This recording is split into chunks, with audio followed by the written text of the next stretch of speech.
T-minus 30 seconds.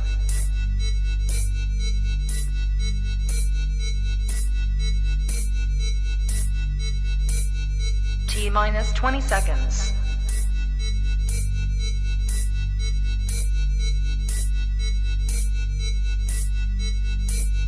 10, 9, 8, 7, 6, 5, 4, 3, 2, 1, 0.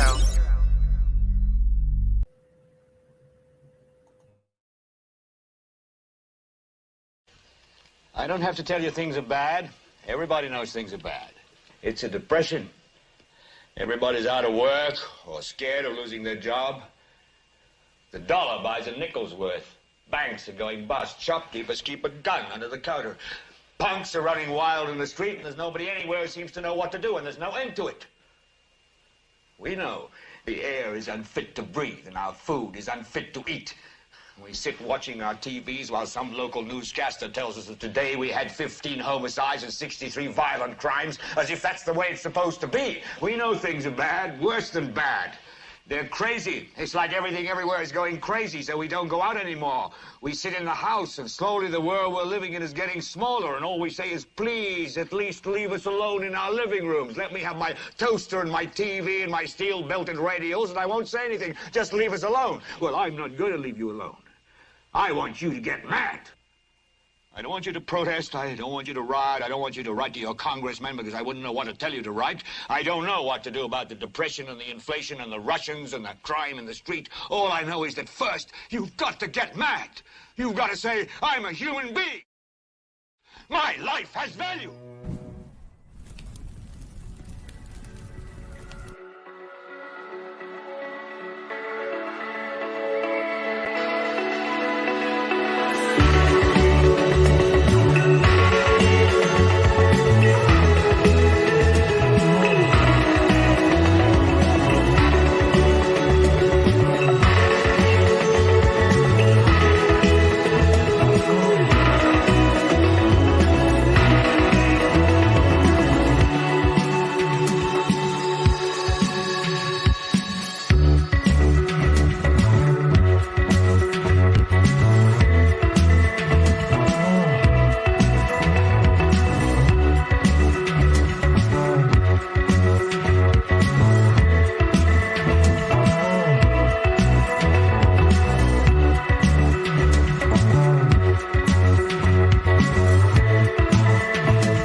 Good morning, good afternoon, good evening, everybody, and welcome to Global Watchman News. My name is Laurie Swan. I hope you guys are all doing well. If you are in the live chat, we do ask you to keep it family friendly. There will be moderators in there to make sure that we stay within the terms of service put forth to us by the platform we're utilizing tonight. If you are new to the channel, welcome. Take a minute, hit that subscribe button, hit that bell so you know when we go live. So welcome, everybody. I know I said I was taking a break, but you know, when breaking news happens and we get information and, you know, we like to go live with you guys. And tonight we have a very special guest with us. We have an exclusive interview with a resident of East Palestine, Ohio. For those of you that don't know what's going on, we're going to get into that in just a moment. But I do want to take just this opportunity to welcome my co-host, the co-host with the mostest. What's up, Laurie? What's up? My husband's like, is that me? Do I speak? I'm like, what's up, Ernie? What up, bro? How you doing, love? Better. My back's feeling better. Yay! My chiropractor is really doing some work on my back. Thank the Lord that I'm up and living, and despite the pain, I'm still going to serve him. Amen. Amen. Amen. So glad you are feeling better and you're not broken anymore. Not the mountain kind. All right. And I also want to welcome to the panel tonight my husband, Dave Swan's in the house. Hi, everybody. Good old Johnny Love. Good old Johnny Love. Now introduce our special guest. It's right. So we have with us today, like I said, she's a resident of East Palestine, Ohio. She knows firsthand the things that are happening right now from the train derailment. And we're going to welcome to the panel, Chris. Welcome. Hi. How are you? Well, I have been better. I don't know that I've been worse. Right. Not lately. Wow. Well, we are going to just kind of give a recap for those of the people in case they've, like I said, if they've been under a rock for the last 3 weeks, they don't know what's going on. There was a train derailment in East Palestine, Ohio. Palestine, I think it's Palestine. Yeah. And so let's just, I'm just going to read this real quick. It says in the 2023 Ohio train derailment, also called the East Palestine train derailment, occurred February 3rd, 2023 at 8:55 p.m. Eastern Standard Time when a Norfolk Southern freight train carrying hazardous material derailed in East Palestine, Ohio. After the freight train burned for over 2 days, emergency crews conducted a controlled burn of several rail cars at the request of state officials, which released hydrogen chloride and phosgene into the air. And several other things. We're going to get into those lies as well, those omissions. As a result, residents within 1 mile radius were evacuated, and an emergency response from agencies in Ohio, Pennsylvania, West Virginia was initiated. The U.S. federal government sent the Environmental Protection Agency Administrator Michael Regan to provide assistance on February 16th, 13 days after the derailment. And you, Chris, going to tell us a little bit about what you're seeing there. Well, the very first red flag. Various departments, the emergency services, like you said, came to the scene. Now, we hear from the firefighters, EMS, their equipment that was on scene was condemned. Right. They were told that it had to be decommissioned, it had to be replaced. But they were telling the residents of East Palestine, Pennsylvania, surrounding areas, your home is safe to go to. And we're like, how stupid do you think we are? If you condemn the equipment on site, how is the house that was covered in the same cloud of chemicals safe to return to? Right. So what they did was, so the first responders, the fire, the police, the ambulances, everybody that was first on scene, those first responders, they condemned the equipment. They're unable to use it now, and yet saying that the houses are safe to go into. So that was your first. That you said that was your first red flag. Yep, that was the first explosion of information that was going through the community. Everybody's like, how can they condemn the equipment and tell us that our homes are safe? Wow. And the first thing that Norfolk did was push that contaminated dirt and things back onto their property, which is the rail, threw gravel over it. The piles of gravel are all over East Palestine up there. They pushed it over, laid down new track, and started sending trains. Their very first, most important thing to them was to return the rail service. Right. They did not clean up the chemicals. And it has been an uphill battle from there.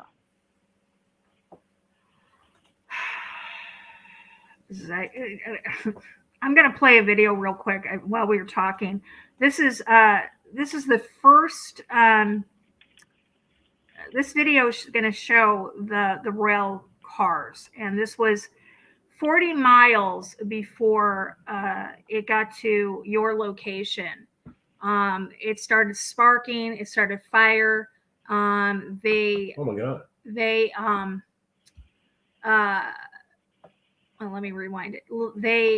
The guys on the train,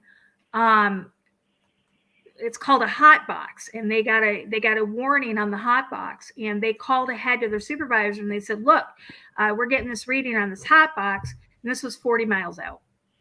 And they said, keep going, keep going, keep going. So another 20 miles goes, and they get another alarm with the hot box, and they call up ahead and the supervisor then told them, keep rolling. If you stop, we will arrest you. So these guys had no choice but to keep going, knowing that their train, the wheels underneath were basically melting off.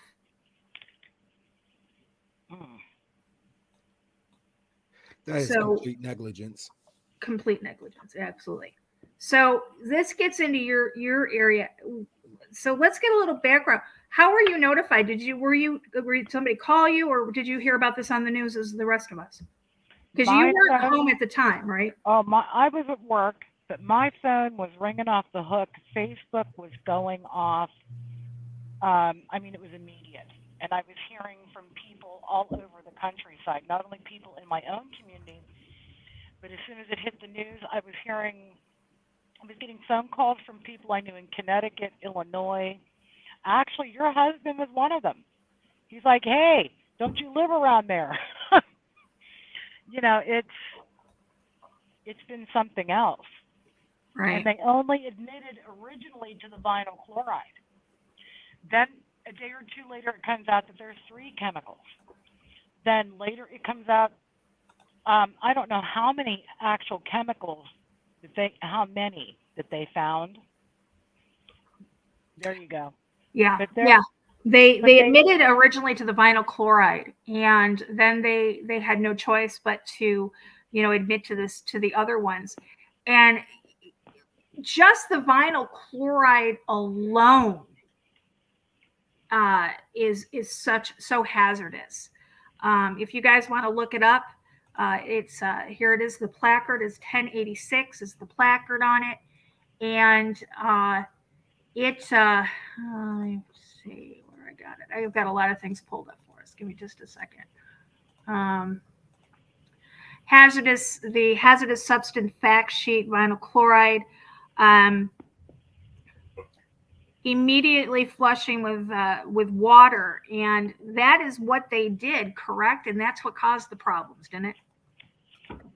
That's my understanding, because they shut everything off where, unless you're an emergency responder, you couldn't get in there. They did evacuate the people around the area, and then later when they decided to blow up those cars, they evacuated around. That was when I actually started really getting involved into it, was during the evacuation process for when they were going to blow up those cars. Right. Here it says, is vinyl toxic to humans? Vinyl chloride has been found in the air near vinyl chloride manufacturing processing plants, hazardous waste sites, and landfills. This toxic chemical is known human carcinogen, causing liver cancer, brain cancer, and some cancers of the blood. It's also been associated with breast cancer. So, and this is just one of the chemicals that they've admitted to. Here again is the list of the chemicals that we have so far that they are admitting to. And if you look here, they had 4 rails of the vinyl chloride, all carrying 25,800 gallons. Wow. That's a lot of toxic chemicals that's been released into your area. And so they did a control burn, or they did a control release. Here's a picture of the control release that they have. And this is technically when the trouble started, isn't it? Oh, yeah. On a major scale. Can you tell us, some things that happened? Well, one that I was familiar with, a gentleman that I'm friends with, a young man, he has exotic animals. Some of them are rescues, some of them are his. And the police appeared at his property, telling him that he must vacate immediately. Now, with exotic animals, it's not like having a bunch of dogs and you throw them in the car and you leave, and I was talking to Taylor, Oh. and well, he was on WKBN News as well. And I'm like, young man, I would loan you my livestock trailer or anything, but I don't have time to get anything to you. He posted video of the police standing there, arms crossed, telling him you have to go. He had time to grab 3 of his domestic foxes, place them in rooms in his house, and he had to leave. Because you can't, an exotic animal like a fox, if they're not raised together and kept together, and you suddenly throw them together, they could attack each other. You know, you don't know what's going to happen in that situation in no time. He was forced to abandon his animals. He was very upset over the abandonment of those animals. Now, Tyler, we invited Tyler to come on with us today, but unfortunately, he was advised by his attorney not to speak with us. Correct. They're not, anybody that has lawyered up in East Palestine was advised not to talk to anybody. Correct. But we do have, so Taylor was on WKBN 27, and he did give an interview, and it says, another fox has died from a fox keeper near the East Palestine evacuation zone. Fox keeper Taylor Holzer said a number of his foxes are still in bad shape. He's taking them to a specialty veterinarian 2 hours from his farm. At least one fox has received a discharge report citing vinyl chloride exposure as the diagnosis. Guys, if the animals are getting these diagnoses, Chris, the people of that town have been exposed. Oh, yeah. Yep. There's been some young gentlemen that have been going to Bull Creek, which is right below East Palestine. And you can see the chemicals floating in the creek. So I think they said there's like 3,500 species of dead aquatic life that's been identified, from frogs to fly larvae to fish, all kinds of things. I know that Taylor's foxes had swollen faces, pussy eyes, severe cough. One of them died within a few hours of the blast. I think that's the one that you showed the picture of. Yeah, let me pull these up again. So here's the one with the swollen eyes, the weepy eyes, the swollen face. He says, swollen face, running eyes, coughing. This strain is making my animals sick. Jesus. Oops. Let me get out of here. Hold on a second.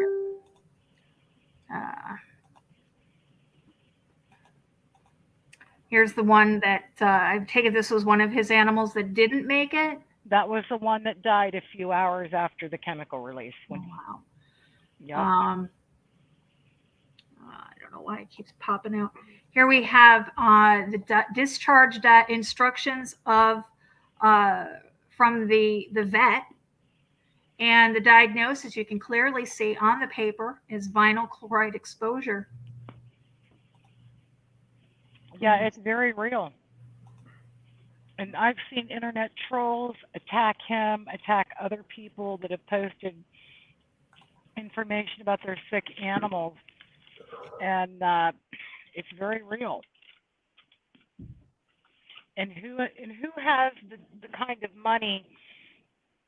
If you have a bunch of exotic animals, sure, you have a fund for veterinary bills, but you don't expect all your animals to get sick at one time. Right. Exactly. And you don't expect at least one of them to die. Exactly. And let me pull up. I have so many here. Hold on a second. Here we have thousands of fish.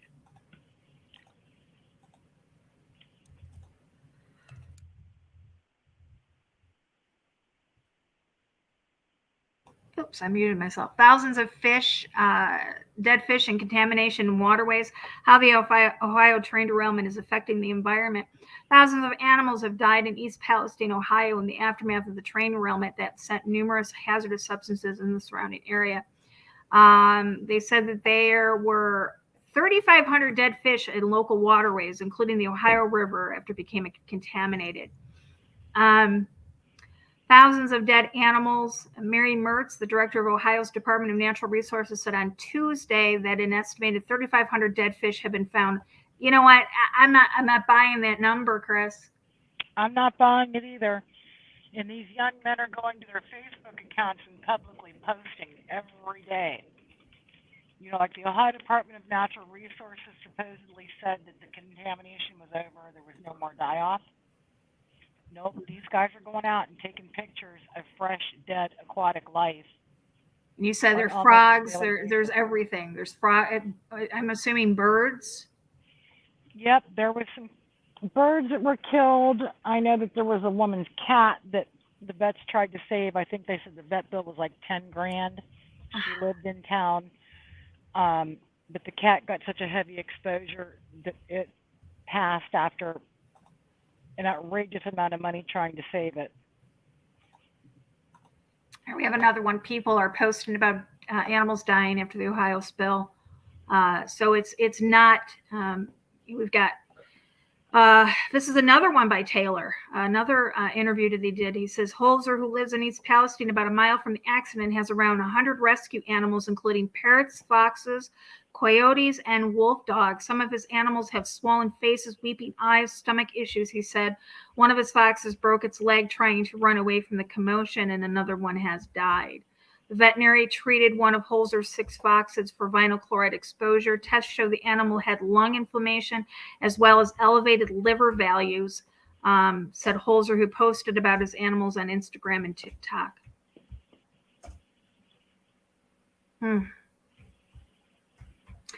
And we're getting reports that now that there's people that are claiming they're getting sick now. Yeah, I read somewhere that they were going to set up a doctor or nurse practitioner in East Palestine for residents that were having symptoms. I know that there's been other people that have went to, I've just heard that there was other people that went to local doctors for treatment for symptoms. Right. Yeah, this is through NBC News, or I'm sorry, NBC News. Ohio to open a clinic amid growing health concerns over train derailment. A clinic will open at noon Tuesday for any East Palestine area residents with questions related to the February 3rd train derailment. This is interesting that they're going to be opening up a clinic, because wouldn't that necessarily have them admitting there's actually a problem? Well, I think that enough people have brought it forward and refused to be quiet that they've had no choice except to face it. Now, you had told Dave something very interesting, and I was shocked, but yet I wasn't. Who is it that's going around? Is it the railroad that's offering residents $1,000? Yeah, Norfolk went around and offered $1,000 inconvenience fee. Inconvenience fee. And if you accepted the $1,000, you were signed. I was told that you were. I've not seen the paperwork, but they said that if you accepted the $1,000, you signed away your right to litigation. Wow. And because literally, guys, this is 3 weeks post derailment. The long-term ramifications haven't even started showing up yet. Correct. Ask her if anyone accepted the petition. Would you know, did anybody accept it, or is everybody mostly lawyered up? Nobody that I know of accepted. Good. In fact, I was trying to find you someone else for you to interview, and the answer I got from most people is my lawyer says not to talk. Right. Yeah. So the majority of the people that that you would have, wanted to bring on to talk with us have lawyered up. So that's actually a good thing. Correct. So what is? I think it was someone from the law firm of Morgan & Morgan that come forward and told people, do not accept that $1,000 and do not sign anything. Right. Wow. What other things are you seeing in your area? Because I know there was a lot of things that you wanted to touch on. So I'm just going to let you, kind of just tell the things that you see, that you're hearing, and that you know about. Well, a day late and a dollar short. They're over in East Palestine pumping water out of the creeks, out of the ditches. You'll see yellow police tape around those areas. You will see crews, and they're pumping that water out, now trying to contain some of that contamination. The part that gets me in all this was from the very beginning, Norfolk thought that they were going to convince us nothing to see here and just, get on with your lives. The fact that they pushed all that contaminated soil back onto the tracks, covered it up, and laid rail over it. Well, they wanted to get it up and running again, correct? And everybody knows that when it rains, and this is a farming community, you know how many people have wells? Right. And eventually those chemicals will find their way into the water supply and into people and animals. Yeah. And, you have beef farmers here, you have dairy farmers here, so you imagine that the dairy cow drinks the chemical. I'm sure it gets in the milk supply. The beef cow ingests the chemical, drinks it or eats it, and then it gets into the meat supply. Right. And I told you that I pulled up Ohio economy. I pulled up the things that Ohio is known for. The top 5 agricultural products are soybeans, corn for grain, dairy products, greenhouses, and nursery products, and hogs. Livestock. The leading livestock product in the state is milk. Ohio is the leading producer of hogs. The famous Poland China hog was developed in Ohio. Ohio is one of the leading, it's number 5 in egg production. Beef cattle, broilers, young chicken, turkeys are raised in the state. Sheep are also raised for mutton and wool. Ohio is the biggest wool producing state east of the Mississippi River. Other livestock products are turkeys and broilers, young chickens. Crops, Ohio is a strong manufacturing base, but it is also leader in the production of soybeans, its largest crop, and corn. Greenhouse nursery products comprise about 11% of Ohio's total agricultural receipts. Other field crops are wheat, hay, oats, and popcorn, much of it for livestock feed. Fruit crop in Ohio is also important. Apples are grown as well as grapes, peaches, and strawberries. And the largest vegetable crops are cucumbers, potatoes, sweet corn, tomatoes, but cabbage, celery, lettuce, peppers, and soap beans are also grown. So basically, they're growing food for the cattle. So you're talking about it's completely gone up the chain, the food chain. Correct. Mm. Yep. Besides getting into the water supplies, the well water, the waterways. What are they telling you guys about the water? I saw a video, and I think it was on TikTok. I'm not sure where I saw it, but I saw a video of a woman boiling her water. 2 videos I saw. One of the woman was boiling her water, and you could see the kind of like the rainbow sludge on top. And another one I saw, a woman used the water from her tap to make coffee. She put her milk into it, and it literally sizzled. I'll tell you, they called DeWine out on that, on whether or not the water supply for East Palestine was safe. He made a big to-do on TV of drinking tap water in a lady's house right there by the tracks. I saw that. Right now, it may be safe. We had rain today.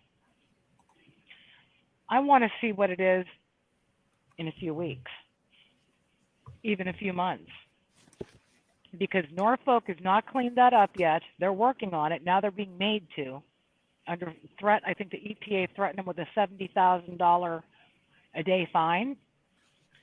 But I'd like to see, now since it's rained and some of those chemicals are on the move, I'd like to see what the testing is now. Yeah. And the Ohio River, runs into the Mississippi River, and Mississippi River runs down through, to the Gulf. So we're talking an environmental, I don't even know. And how many communities get their drinking water out of the Ohio and the Mississippi? Right. Yeah. Exactly.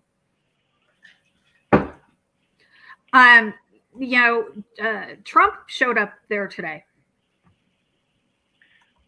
Well, yeah, Trump showed up. What happened? The issue that I have with him is when he rolled back EPA regulations from the Obama era, it included new electric brakes for trains. Train systems had not been inspected and stuff. Like, Dave drives a truck. Dave can tell you all about getting a Department of Transportation inspection. Trains shouldn't be any different. Right. But they're not getting inspected.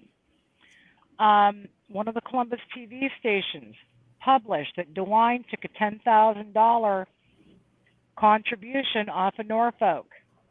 And DeWine is on video telling Biden, we don't need any help, no big deal down here. And I'm like, what? It's disturbing. And it's not just and I don't think it's a one-party issue. The railroad does their own campaign and their own lobbying and there's money tied into it. I think we've turned a blind eye too long to the safety of the railroad due to them sliding money into politicians' pockets. That is my own personal opinion. I stand on it. The railroads do their own inspection, but nobody else inspects on top of that. Okay, so Dave just said the railroads do their own inspection, but nobody else rechecks those. So we don't have those are those dates painted on the side of the freight cars. Right. The average truck driver gets inspected more than a train ever does. Wow. A truck driver can be driving down the road minding his own business and get pulled over and inspected from nose to tail of the tractor to make sure he is safe to travel. Trains, they cross all those major highways that the trucks are going down. Why aren't they inspected? Trucks are forced to update and upgrade and adopt safety controls. Right. Why has the railroad been neglected for so long? Well, that type of stuff should be regulated by the occupational safety and health administration. By somebody. There's also a railway administration too that should be overseeing and or inspecting these railroads. I mean, while you were talking, I was looking at some cases in which rocks were breaking trusses and bridges and stuff like that, and nothing was repaired or anything like that. So not only they putting the community at risk, they putting the operators at risk as well. I agree with that statement. Up on the screen it says rail workers say they knew the train that derailed in East Palestine was dangerous. They knew it. And how did they know? Do we know? Well, the rail workers are claiming that they weren't inspected. They weren't kept up with. They weren't, if they were pulling heavier cars than what they were intended to pull, which also affects your brake system. And I can't think of the word that I want. It would have had an effect on the axles. If you're overweight, it would have put extra stress on those axles, like the one that caught fire. Right. And they literally ignored it for not one hot box, but two. And when you take a look at it too, there's especially extra precautions when you're transporting dangerous materials, especially chemicals that can cause respiratory harm. They have to go by certain federal standards in order to be able to transport that from one area to another. Right. Well, your average truck driver has to have placards. He has to have a manual on what he is carrying and understand what that chemical is and who to contact if there's a spill. He is subject to be inspected because he has hazmat on. Why isn't the trains? Right. Well, the Federal Motor Carrier Safety Administration, they're the ones that oversee, the trucks and getting your inspection and stuff and keeping these trucks safe. Why isn't the government following the same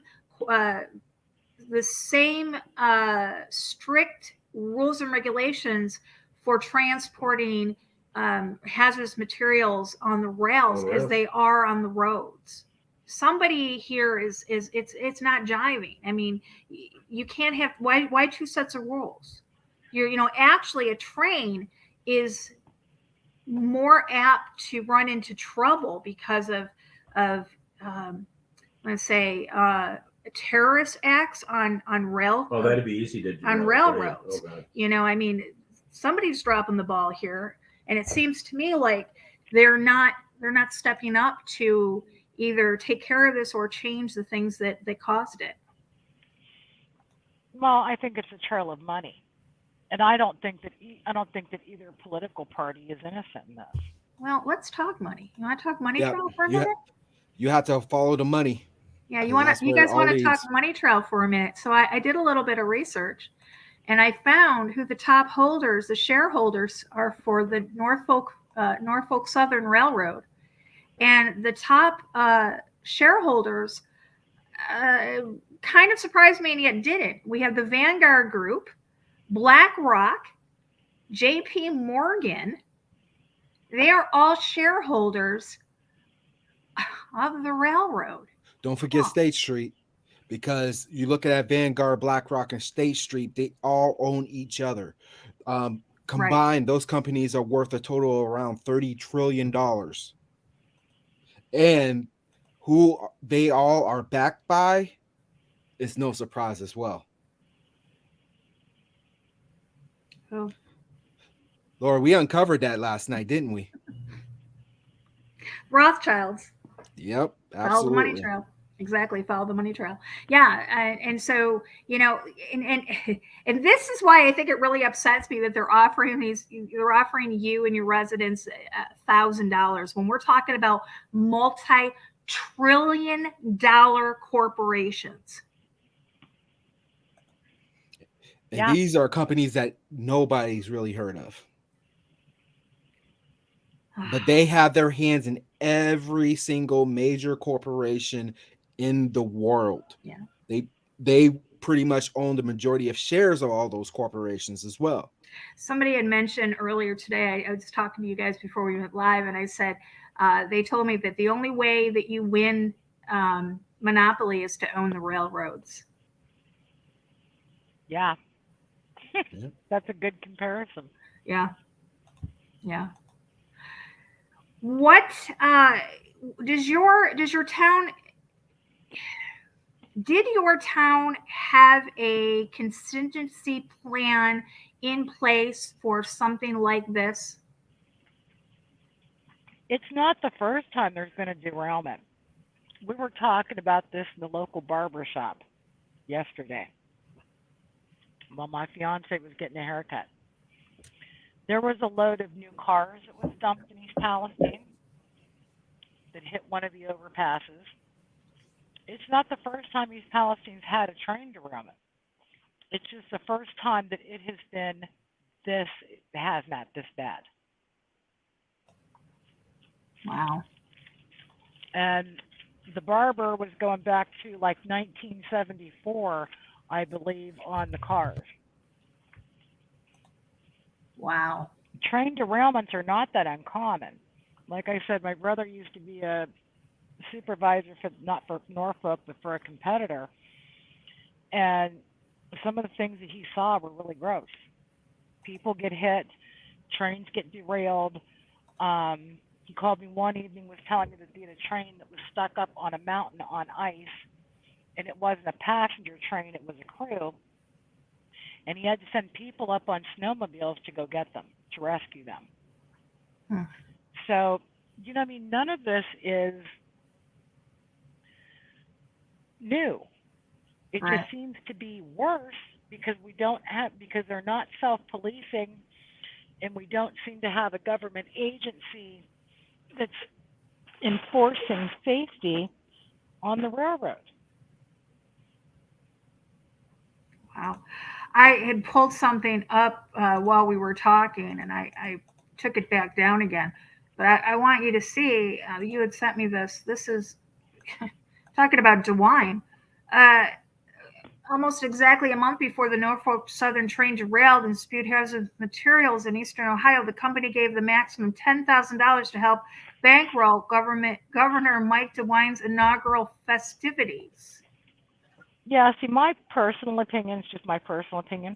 That's awful cheap. I don't think that companies should be allowed to donate. Right. It should be based off what the American people donate, and corporations don't get to buy their way in. Well, especially when Norfolk Southern has a, what do I want to say? Norfolk Southern has a stake in his reelection. Does that make sense? I mean, yeah, because once that's you well put a said. politician in your pocket and you give them money, government works quid pro quo. Right.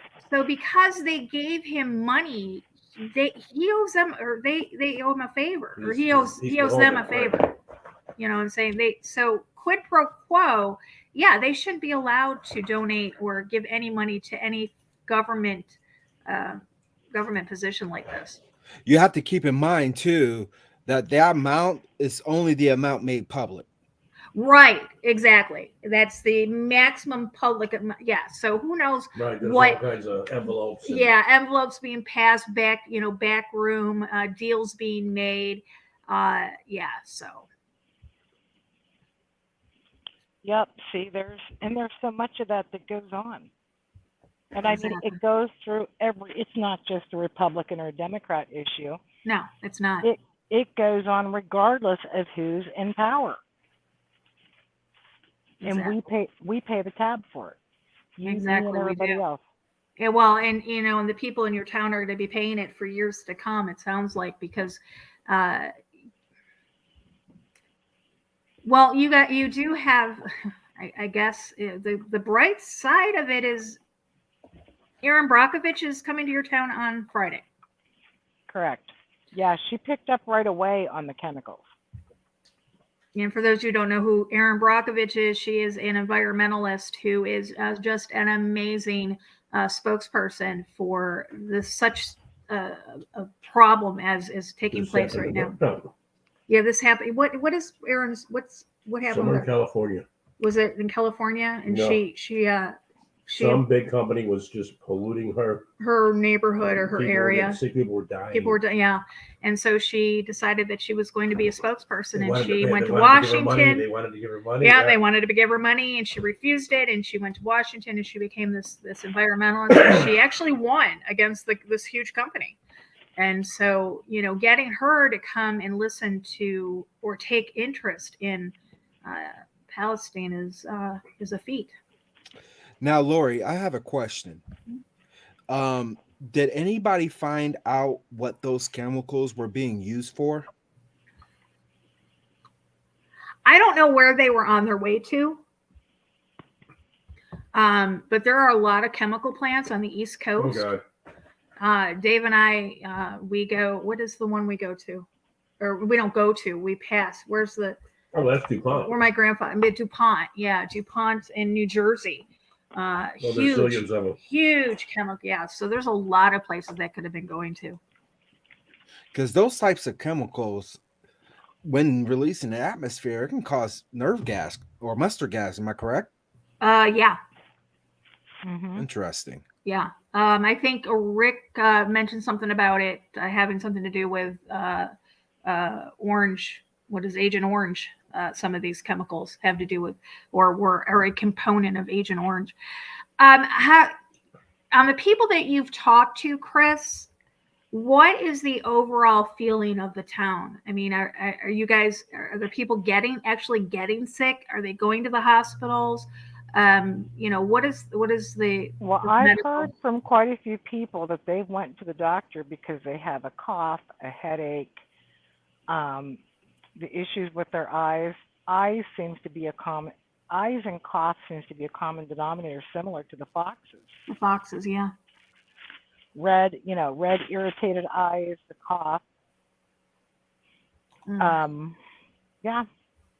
And it's went all the way, and it's not just East Palestine residents. There was people in Pennsylvania. Yeah, right. I'm gonna pull up the map. I have a big map here. I'm gonna show you guys. If you don't know where it is, here's the. I put the blue dot in here. This is where it's located. It's literally right on the Ohio-Pennsylvania border.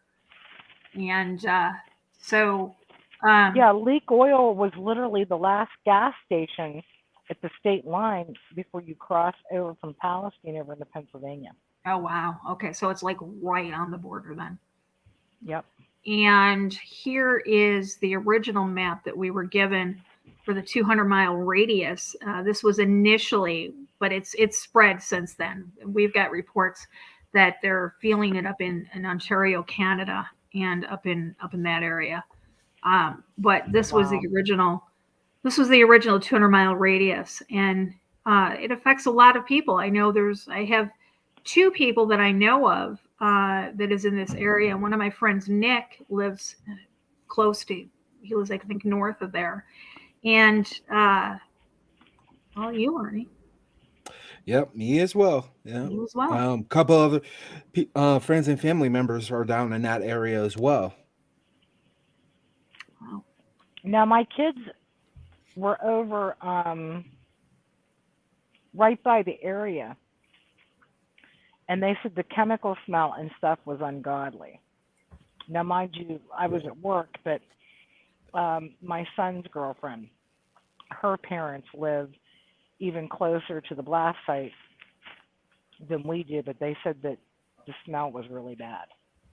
But they did evacuate the entire town, was it? Or I think it was a 1 mile radius. 1 mile radius. Okay, but they weren't gone. I mean, people were allowed back in within, I think, a couple of days, weren't they? Yeah, I'd have to ask how long they had to be gone. Ask her if there was any looting. Because I wasn't home. Right. Yeah, you weren't there. Yeah. Didn't catch up on that one, but yeah, it's devastating. It's to look at it. It's truly sad. What's even more disgusting how mainstream media is sweeping this under the rug. Well, you should have seen the people on Twitter. I swear they were paid trolls. Anytime anybody posted about it, they would jump on them and tell them, well, that's a lie and that didn't happen. And I'm like, wait a minute, you don't live here. How do you know? Wow. Right. And you know what? They probably were just that, paid, trolls, because that, being in social media, and guys, I can vouch for my chat room, but I'm just going to put it out there that it has been said that if you have 100 people in your chat room, it's a good chance that, 5% of them are paid government trolls or paid to, to come in and cause disruption. We don't have that in my chat room. We've got the best chat on YouTube, and I will take that and shout that to the highest mountains. But Amen to that. Yeah, right. But no, there's people that are paid, literally paid money to cause disruption and to try to discredit just these types of things. Yeah, but see, I don't think it was taken seriously by any department in the beginning, because it starts with the governor. The governor is supposed to pull the trigger on how much help we get. Right. And now, you got DeWine on TV telling Biden, nah, we're good. And I'm like, see, what? now we were told on mainstream media that Biden refused to send you guys aid. That was not true. Wow. You can go to WKBN and find it, but DeWine announced that he told Biden that he did not declare a federal emergency. And Biden had called on the phone and said, hey, whatever help you guys need, let me know. And DeWine had said it was okay because he was covering for Norfolk. Wow. And then Well, it sounds like treason to me. The people start reaching out to Pete, our Secretary of Transportation. People started reaching out to Aaron Brockovich. People start reaching out to local attorneys. People are like, hey, you're not going to condemn the emergency equipment and tell us our houses and the soil is safe. And that's basically what sparked it, was the firefighters and stuff that live all through this community. They're like, hey, they condemned our equipment, but they're saying you can go back to your house. And that was a basic sounding alarm that got the ball rolling with how safe is this? A local winery started pulling. They raise and they make and sell their own wine here. They raise their own grapes. They pulled soil testing. They started looking. Everybody started looking, like going, hey, you can't tell us that the fire departments can't use their equipment, but my house is safe. Right. Matter of fact, I just pulled something up. Give me 2 seconds and I'm gonna play this real quick. The fire department in East Palestine has to throw away equipment from this train derailment. They lost all of their air packs and their bunker gear, and their trucks have to go through a decontamination process. Departments in Trumbull and Beaver counties have donated air packs until they can get more. They also have gear on the way from Myrtle Beach, South Carolina. And East Palestine staff will get fit for new gear on Sunday morning. That stuff's on the way here right now, so we should have it in the next couple of days, and then everybody in the department will be outfitted again. The department's gear manufacturers have also moved them to the top of the production line, so they should have new gear within a month. Yeah, drink the water, eat the food. Nothing to see here, but don't use the equipment. Chris, I don't even know what to say because it just seems like, oops, hold on a second. Sorry. Okay. It just seems like, when things like this happen, we realize just how little our government thinks of us. No, they have the truth. Yeah. Very true. Pay your taxes. Let us spend it the way we want to. Right. And some people trust the government. I know. They think the government loves them. I know. Chris, what else are you seeing there that you want to talk about? Well, what's concerning to me is how much aquatic life, how much wildlife we have that's dying. It might even be worse if we didn't have a bunch of animals hibernating right now because of the cold weather. Oh, wow. But I wonder what the long-term effects are going to be, because these young men that are going out at Bull Creek and gathering up the dead carcasses and counting and taking pictures of film on the water, they have reported that they have been scowled at by police. They have been scoffed at by Department of Natural Resource officers. They get chased out of there, and they're documenting it. They're brave. They're taking pictures, they're taking video, they're going to Facebook, they're making the post public, and they are exposing it. One thing that they noted is that the frogs are vomiting up their own stomachs. And they posted pictures of that. Wow. So they're actually documenting this. Yeah, so if you imagine that it's making a frog vomit up its own stomach, what is it doing to us? What will it do to us when it reaches us? Wow. I haven't looked it up. How long does it take for vinyl chloride to break down and become non-hazmat, or does it ever? Let me check that. What is the...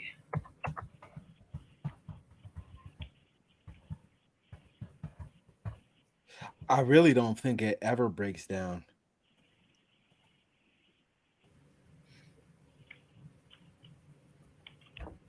It says it evaporates quickly, but I don't know if I trust what Google's telling me now because I don't know what it said prior to this. I get it. You know what I mean? They changed so many things. Yeah, and I mean, even if we're okay, what about our grandkids and our grandkids' kids? And there's a lot of unknowns. Like when they frack wells, I used to haul frack water. And what most people don't know is that water runs into plastic lined basins. Then they have trucks come, drop a hose in, suck it up, and it goes to a recycling center that cleans it before it releases the water back into the environment. That water contains heavy metals. I think it's called benzene, which has been proven to kill people. It will shut down your your nervous system. Yeah, well, If you fall into when I was pulling frack water, if you fell into a basin, you had to go be decontaminated, and in a hurry. They would put you in a company pickup truck, take you out of the semi, put you in a company pickup truck, and race you back to the terminal to take all that stuff off and get washed and decontaminated. You were done for the day. Wow. That stuff is dangerous. I mean, how many people, when we talk about drilling oil, gas, of those nature, you don't hear about the frack water. Right. And if that water back then overflowed the basin, the EPA would come out to check, and it was a $5,000 per hour fine, and it was because the EPA knew it was toxic. Mm. But it's a byproduct of drilling, because those drills, they get hot because they're going so deep into the earth, and the water comes to the surface. Well, it has oil and all this nasty stuff in it. Right. And you have to gather that up, or it leaches. Like old frack sites, they used to destroy people's household water. It was no longer drinkable after they drilled in the area because it disturbed the water table and sent that stuff into it. Excuse me. There's still lawsuits filed over that stuff today. Mm. Although it's less common to destroy people's wells, it does happen.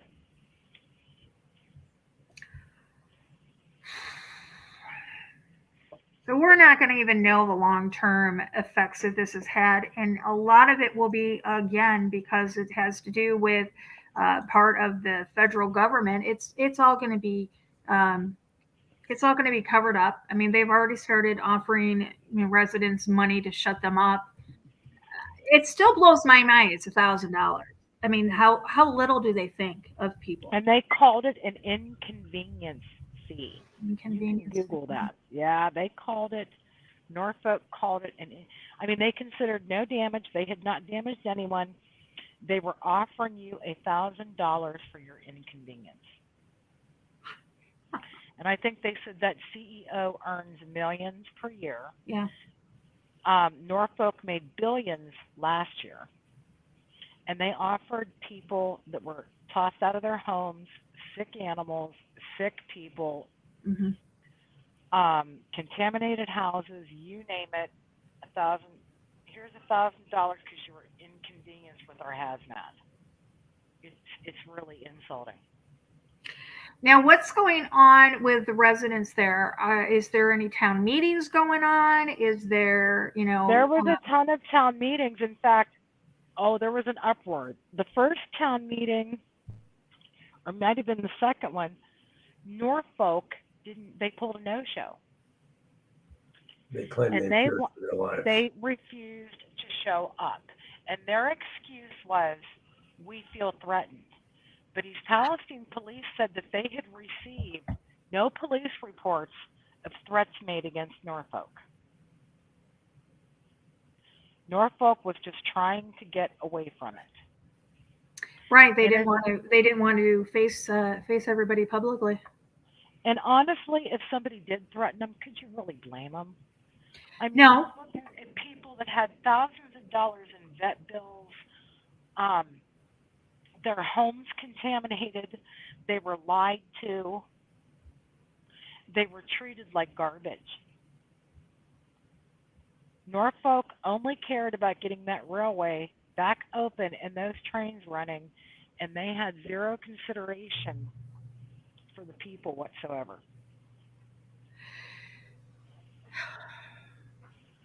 We're the government. You can trust us. Yeah, we're from the government. We're from the government. You can trust us. Yeah. Well, you know what? For me, it bothers me because I remember when I was a kid, my dad was born at the tail end of the Depression, and he was a Korean War vet. And he would tell you that the United States was the greatest country in America because we valued human life. We are losing that value. Yeah. When you place a railroad above an entire town's future and current safety, we're losing our value of human life. Absolutely correct. You are absolutely correct. I do want to address, seeing that we're talking about um, meetings and stuff. Now, we had talked about this before we went on the air also. Um, there was you guys have probably seen on social media that that journalists are being arrested for covering the story. Oh yeah, that happened. What? Yeah, it did. There was a journalist that was arrested. What happened was uh, Divine was supposed to, or DeWine was supposed to speak at like 4 o'clock in the afternoon. He was supposed to give a news conference, and he kept putting it off and putting it off. And there was a journalist there who uh, he was their main journalist at that radio or that TV station, and he was set to go live at 6 o'clock.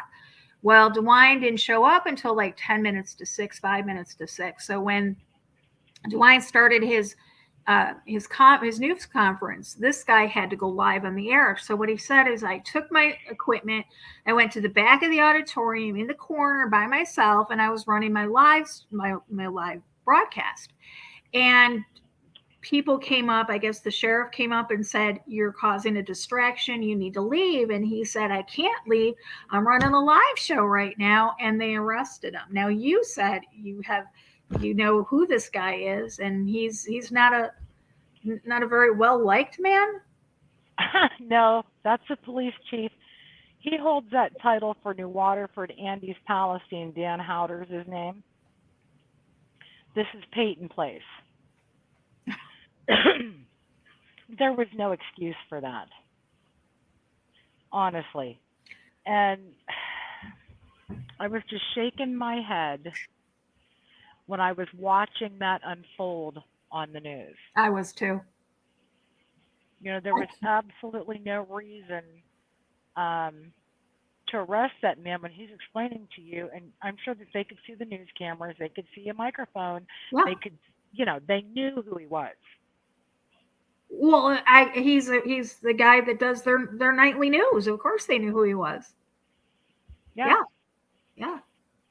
Good. There was no excuse for that. They brought in a special prosecutor, and the special prosecutor, lo and behold, threw out all the charges. Yeah. That's good, because there was no reason for him. He was doing his job. He wasn't from Youngstown or what? Was he from Youngstown? The reporter was from the Youngstown area. From the TV station Yeah, in Youngstown. Sure. Mm-hmm. There's so much corruption in Youngstown, it's not even funny. Oh my goodness. Oh my stars. Youngstown is always in Chicago. Tell us about corruption. Well, I think half the town is still mafia, right? Well, what's left of it, there's just not much left anymore. It was a booming steel town when I was a kid. Oh yeah. And when steel moved overseas, I mean, it was a beautiful place when I was a child. Yeah. My aunt was like 96 when she died, and she lived in Youngstown all of her life. And I mean, when I was a kid, you could play in the yard and walk around the block, and everybody knew each other, and it was a nice place to live. Yeah. And after the jobs left, everything fell to pieces. The money left. And this, sadly, because this is, we have news now. Oops, hold on a second. I got a cough. Hold on. Excuse me, I almost choked. Because this is national, this is, on the mainstream media, this is being talked about, this is a nationwide, probably worldwide news story. The people in your town, you couldn't even sell your houses right now if you gave them away for $1. Oh, you just reminded me of something. I can't mention names because it's one of my best friends. Okay. She called me today. Her granddaughter is getting married, and they signed on a house in East Palestine. Oh boy. And they went today to finish the paperwork, and the bank withdrew the loan. Said the house was no longer had that value because of the train derailment.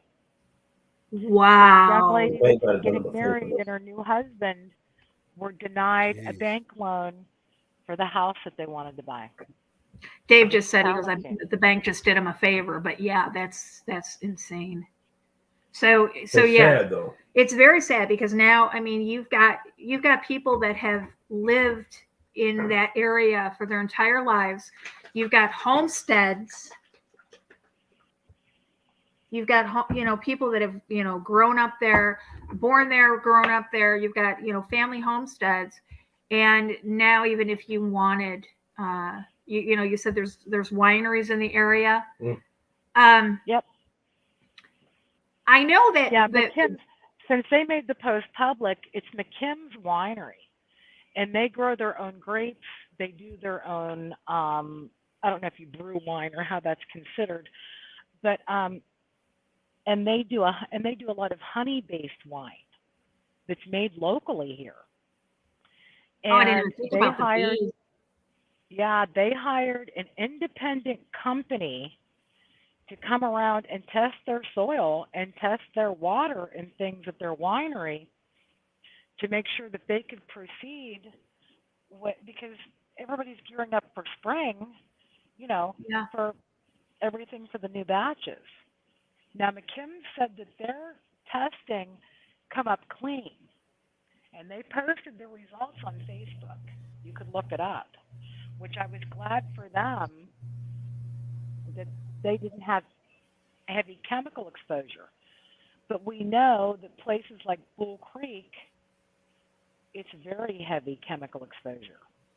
And the animals are telling us that we had heavy chemical exposure. Right.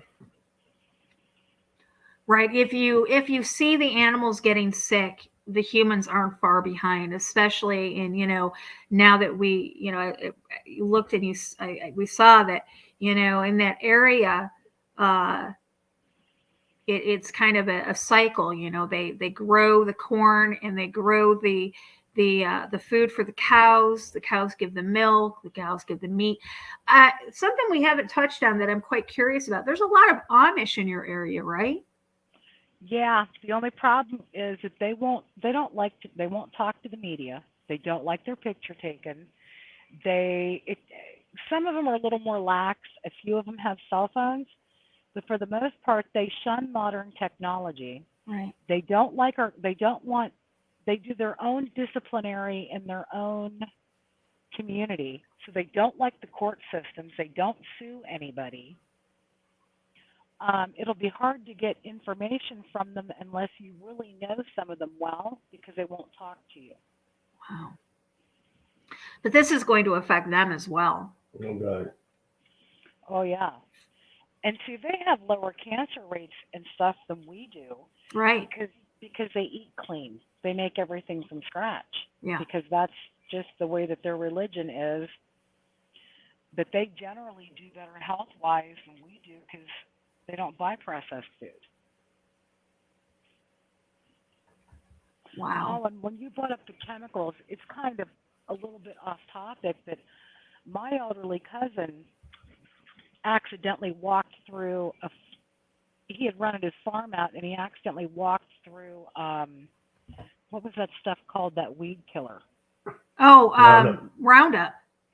Yeah, he accidentally walked through Roundup, and then he died at 86 years old. His bone marrow stopped making red blood cells, which they believe was linked to the heavy exposure to the Roundup. The guy sprayed around his house and up the farm and didn't say anything to him, and he went up walking the farm and got it on him. And he didn't feel good by the time he got down to the house. And it was on his skin, and he was wearing shorts and stuff. And he went in, and he showered, and he went to bed. And I didn't see him for a day or two. My husband went over to check on him and found out about he was ill. And then I would say within a year, his bone marrow stopped making red blood cells. Yeah. That's what I mean. We don't know the long-term effects or the ramifications of these chemicals. That's because nobody does. Right. Nobody does at this point. I mean, it's kind of, It's unfortunately, it's time will tell. And Yeah. what I know you can't tell me a lot, but what are the lawyers telling the residents? Wait, They are telling them not to accept the settlement. Okay, not to take that, but That inconvenience fee. yeah. They were telling them to stop talking to the media, do not do any interviews, do not release any information that you have. Honestly, I think Morgan & Morgan is one law firm, I think, that's doing a class action. Okay, they're doing a class action. Okay. All right. I know that there's one up by Cleveland that had given an interview. I think he's taking individual clients. which would be $1 I'm billion. not quite sure how the legal is going to work. Once they got past DeWine stonewalling, I know that the Secretary, Department of Transportation has said that they will fine Norfolk $70,000 a day until if they don't get this cleaned up. I know that everybody's on top of it now, but in the beginning, yeah, but I mean, it was days and days and days before they these chemicals had at least a week to seep into everything before anything was done about it. I wish I could go up to the site and see where they're supposed to be removing that dirt that they pushed on the tracks and stuff. They've got the road closed on both ends. Yeah. It's Have you Taggart seen this Street. video with the governor drinking the water? Yeah, I saw it. I'm gonna play it real quick for everybody who She's seen hasn't. any dump trucks in the area. Hold on a second. The big trucks. All right.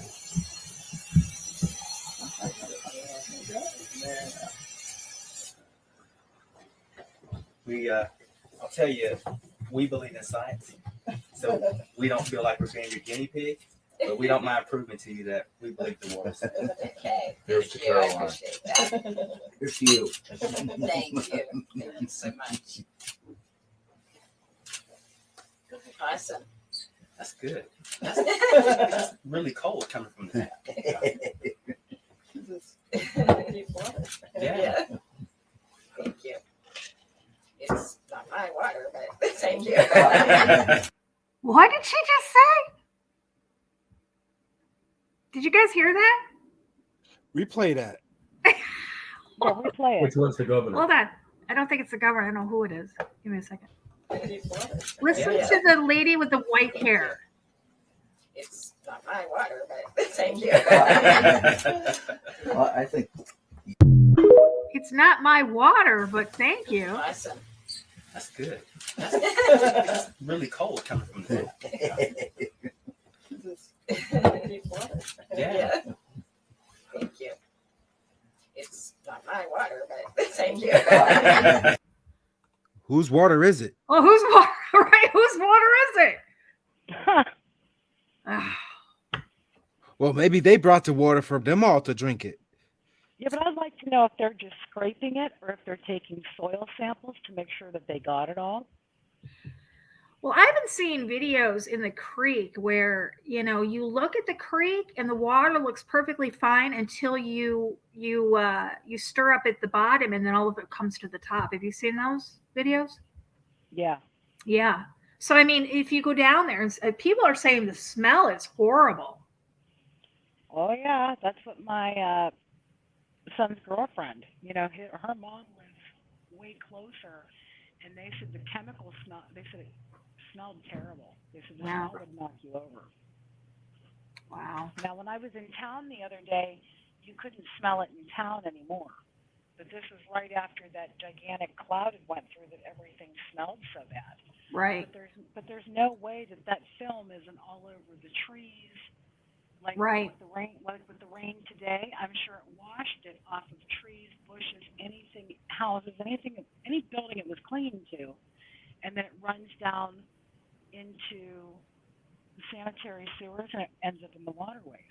Right. The water base. Yeah. People, you said they have a lot of a lot of wells. I mean, the rain comes and it all the stuff is settled on the houses, it's settled on the trees. The rain comes, it washes the houses away, and that water drains into the drainage, and it goes into the water basins, it goes into the wells, it goes in the Ohio River. Yeah, I mean, it goes everywhere like this. So yeah, we're going to keep an eye on this, and I hope that the people of East Palestine truly hold the politicians and the railroads' feet to the fire, and don't let them, for lack of a better word, railroad you guys. Well, my main concern is whether or not East Palestine is going to end up like Flint, Michigan. Yeah. When this first happened, I grew up outside of Niagara Falls, and I remember Love Canal. And this was one of the things that I said that it reminded me of when I was doing some research on it. It reminded me of Love Canal and the long-term ramifications. Again, I mean, this was covered up. It was, it was not cleaned. It was just covered, just exactly what they're doing at the rails. They're not taking that dirt out, but they're just kind of covering it up. And that's not cleaning. That's just, that's like me sweeping up and sweeping everything underneath the rug and calling my house clean, So, yep. Wow. There was one farmer, I cannot remember where he was from, but he said that you are breaking up. Can you get how about now? Is that better? That's better. There was one farmer that said that all of his cattle developed severe diarrhea within a couple of days. I did see that too. Yes. All the cows. All the cows. Yeah. Yeah. Which, again, if it causes stomach issues, which it does, lung, stomach, intestinal issues, luckily right now it's not planting season, so there's not a lot of crops out there. But Chris, as I read earlier in the report on Ohio, you guys are a big milk production. So are the eggs too? In eggs, yeah. But are the farmers milking these cows and dumping the milk, or is it going into the populous milk distribution? My guess is they are probably still selling milk like usual. Good God. Yep. And the local dairy, I think, around here is Superior. I don't know if Superior, Canton, Ohio, and I don't know if Superior is testing the milk or not. Wow. And they distribute as far as Miami, Florida. I've hauled it. You're breaking up again. How about now? Okay. I have hauled Superior milk as far as Miami, Florida. Oh, wow. To Sam's Clubs and Walmarts. So I just wonder. Well, I think everybody needs to, especially on the East Coast, they need to research where your food is coming from, and and find out, if this is something that it's coming out of Ohio, because this is obvious. The EPA and the Food and Drug Administration, they're not knocking down doors to get this to get this looked at or taken care of. Yeah. Unfortunately. If they did things the right way, none of this will be happening in the first place. You're right. I mean, this stems from negligence from the railroad.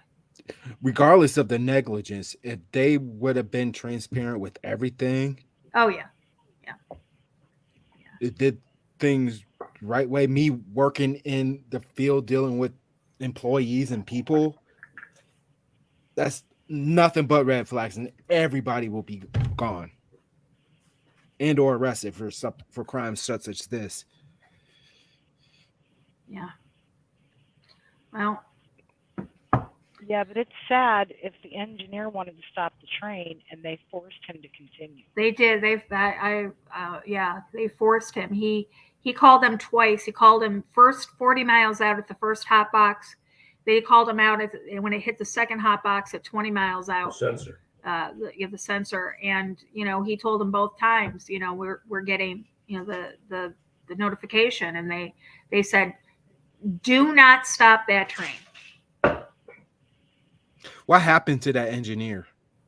I don't know. Good question. He probably got a hefty sum to not talk about it. There you go. Or Money, you know. money. It all goes back to the money. Doesn't it though? Doesn't it though? Exactly. Well, Chris, I really want to thank you for joining us tonight and talking to us about this. Is there anything else you wanted to say before we wrap this up? Nope, I think we covered most of it. Please tell Taylor that we're keeping him in our thoughts and our prayers and his animals, and tell him to keep doing what he's doing, because it's the animals. He's got a special place. I'm telling you, that he's an amazing kid. Yeah, he's a good kid. He's got a good heart, and he genuinely cares about those animals. Yeah, I can see that. You told me the story about your daughter. I mean, he didn't even know her, and he offered her another kit. Yep. And that's another thing, is that avian flu. We were so busy with COVID, we have not developed a vaccine for that. Right. And that's why our eggs were $8 a carton there for a while, because it can travel on your feet. Yep. It can travel on the air, and we don't have anything to vaccinate the animals with, and it has crossed over to not only domestic and wild foxes, it was found in grizzly bears. Oh, they wow. found grizzly bears wandering around confused, half blind. I think it was Montana. I won't swear to it, but you could Google it. And they have now, the avian flu has crossed over to them. And this is H8N5 or something like that. It's one of the strains. Yeah, it has crossed the barrier. And I was surprised when you told me that it got into the foxes. Yep. And the domestics, the babies, the adult foxes, it'll kill them too, but they seem to survive a little better because of the full immune system. But right. My daughter had a little kit, and she just had nothing to fight it with. She was in an ICU care. They tried everything, and the vet said, look, she has a virus. I know it's a virus, but I can't identify what it is without thousands of dollars of testing. And we had to put her to sleep because he couldn't save her. Wow. And then 2 weeks afterwards, here come a letter from the Department of Wildlife stating that avian flu had been found in the wild and domestic fox population. So you guys are getting hit from all sides up there. Yeah, so avian flu is jumping species. We need to get a handlehold on it before it jumps to humans. Correct. That'll be the next thing. It will be. That'll be the next step. Exactly. Well, Chris, thank you very much. And like I said, we're continuing our thoughts and our prayers with East Palestine. I am going to do a follow-up when I find out what Erin Brockovich, what she's brought to the table to help you guys as well. If you find out anything, you're more than welcome to return at a later date to talk with us further. If anytime Taylor is allowed to speak, if he wants to come on and tell his story, the door's open there as well. Okay, I introduced Dave to a friend of his that's been out in one of those groups that's been gathering up the dead aquatic life. Okay. And you may be able to get him on at a later date. Sounds good. Sounds good. Again, our thoughts and our prayers are with you and the residents of East Palestine. Yep, thank you. Thank you. I do want to give Ernie your final thoughts. I'm really at a loss for words right now. I am too, hon. My heart and spirit goes out to those who are enduring, the stuff that is done by evil entities and wicked rulers and dark places. And it's quite unfathomable to have the thought of someone having that type of mindset to not care about their fellow man. Exactly. Money first. Yeah, money first. Yeah. And we're not designed that way. We're not built that way. And those demonic forces are the only reason why these people are acting the way they are right now. I agree. Because they're providing them a false sense of security and accomplishment and success and notoriety. And money. But in actual, and money, yes, absolutely. And they will answer to the Most High, and they will be judged accordingly. Exactly. And we cannot lose sight of that. I mean, East Palestine and the many other places that are experiencing explosions and derailments nationwide. We're facing these times. We are in this season, and we need to rise up and most important, get in tune with the Most High God. Exactly. I don't know when we'll be back. Hopefully it'll be Sunday night. I was supposed to take a vacation, but I think I want to follow up with the Aaron Brockovich visit on Friday. So maybe we'll come up on Sunday. And we do have Joy coming up as well. When is that? It is the 28th. Yep. In 6 days. 6 days. So 6 days. She's the 28th is Dr. Joy. Dave goes back on the road on Sunday. So Sunday night we'll probably go live again. So yeah. But I want to talk about Erin Brockovich and what she's brought to the table and what her thoughts is what's happening in East Palestine. I do want to thank everybody for joining us, and especially thank our special guest Chris for joining us as well. I want to thank everybody in the chat room. I want to thank all of our moderators for once again helping us out. And I want to remind everybody, just because we are bringing this information, it's not to cause fear. It's not to cause any distress. Because remember, we always say here, eyes open, no fear. Until next time, guys. Good night.